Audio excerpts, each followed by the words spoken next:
6 აპრილს სპორტის საერთაშორისო დღე აღინიშნება. თარიღთან დაკავშირებით ბათუმში სპორტის სხვადასხვა სახეობებში შეჯიბრებები მოეწყო. დღეს ვაჭარის განათლების, კულტურისა და სპორტის სამინისტრომ აჭარაში მოღვაწე ვეტერანი სპორტსმენები და ბათუმის დინამოს ყოფილი ფეხბურთელები ფასიანის საჩუქრებით დააჯილდოვა. დინამოს ვეტერანთა ამ შემადგენლობამ 30 წლის წინ მნიშვნელოვან წარმატებას მიაღწია. 1983 წელს გუნდი საასპარეზოდ პირველ ლიგაში გადავიდა. სამინისტროს წარმომადგენლებმა რეგიონში სპორტული ინფრასტრუქტურის მოწყობასა და სტადიონის მშენებლობის აუცილებლობაზე ისაუბრეს. 6 აპრილის სპორტის საერთაშორისო დღედ გაერთიანებული ერების ორგანიზაციის მიერ გასულ წელს გამოცხადდა.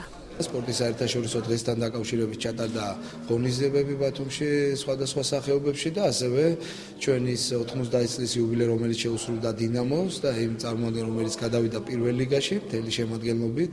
ჩვენ მათ გადავეცით ესე ვთქვათ, ერთგვარი საჩუქარი საათები. ეს იყო ნამდვილად დიდი ზეიმი 30 წლის უკან, როდესაც ბათუმის დინამო გადავიდა პირველ ლიგაში. დღეს მე შემიძლია თამამოვთქვა, რომ ესეთი ყურადღება, რაც დღეს და საერთოდ აჭარაში ჩვენ იცით, რომ გქონდა 90 წლის თავი ბათუმის დინამოს დაარსების. დღეს 30 წლის თავი, ასე რომ მე მინდა ყველას მიულოცო დღევანდელი დღე. დღეს კლავჭიდში ჩატარდა სპორტის საერთაშორისო დღესთან დაკავშირებით.